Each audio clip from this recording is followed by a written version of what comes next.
our fifth contestant, Marianna Pascal. Local English or Standard English? Local English or Standard English? Marianna Pascal.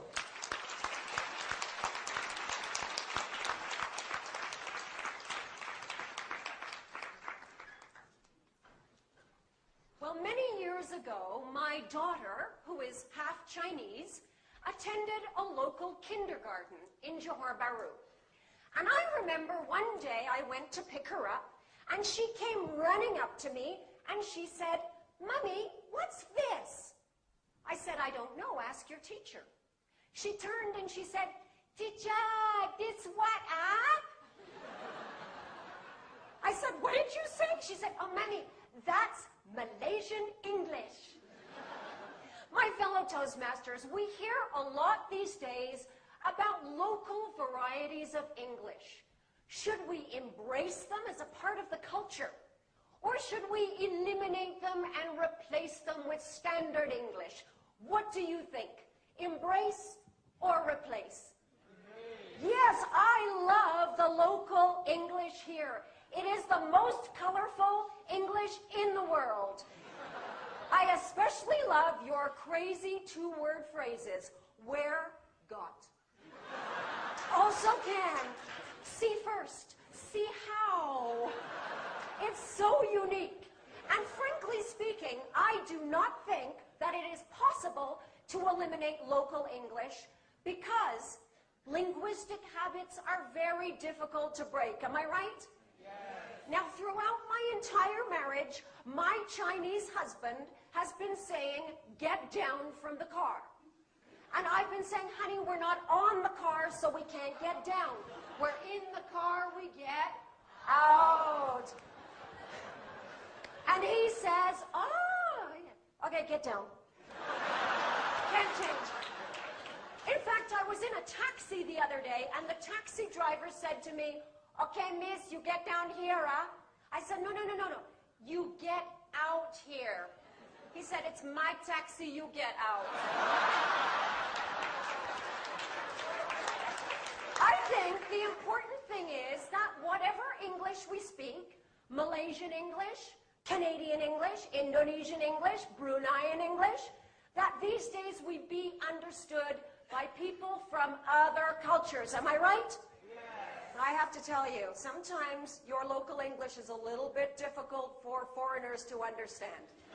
I will give you an example. Now, when I first came to Malaysia, I went to a teachers' conference in KL.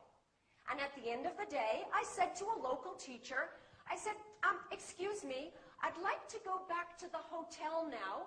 Do you know where I might find a taxi?" And she said, never mind. You follow me." I said, "Well, I don't have a car, so I can't follow you. Do you know where I can find a taxi?" She said, never mind, you follow me." I said to my friend, "She wants me to follow her. Should I run behind her car?" You see, it would have been helpful if she had used a more standard phrase like, "I'll give you a ride." I'll give you another example of how local English can be very difficult for foreigners. Now, my British friend Jolene came to Malaysia to work in a restaurant. And on her very first day, the manager asked her to make fruit juice. So he gave her some fruit, and he gave her a blender.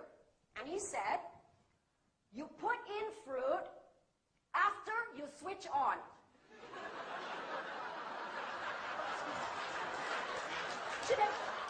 Excuse me, I put in the fruit after I switch it on. He said, "You put in fruit after you switch on." So she switched it on, put in the fruit. What happened? All the fruit came out. He said, I told you, you put in fruit after you switch on." See, she had heard this, right? It would have been a little clearer if he had said, "Put in the fruit. After that, you switch it on." You see, sometimes one single word can change the whole meaning, right? I remember when my husband and I were first falling in love. I remember this one evening that was so romantic. Now, my husband's English was not very good at that time. And this was the night he was going to propose. We were dancing. It was so romantic. We just looked at each other, and he said in the most gentle voice,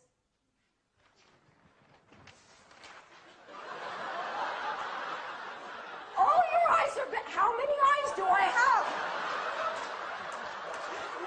I felt like an alien. It was not romantic. There was no proposal that night. Now, sometimes one single letter can change the entire meaning of what you're trying to say, right? My 17-year-old student, Chai Shen, had just come back from England, and she said to me, "Teacher, in England, many people very stupid." I said, "What do you mean?" She said, "I fly to London. My skin very dry. My eyes very itchy. I go to information. I say, 'Excuse me, where can I find ice cream?' He sent me to McDonald's. Very stupid." So where does this leave us with local English? Well, this is what I say.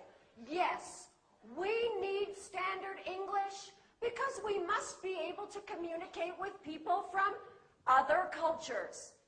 But what a terrible shame it would be to lose the beautiful, colorful, vibrant local English. So I say both also can love.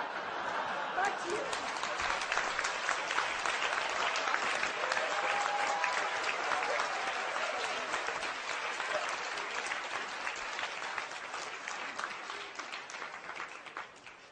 Please observe 1 minute.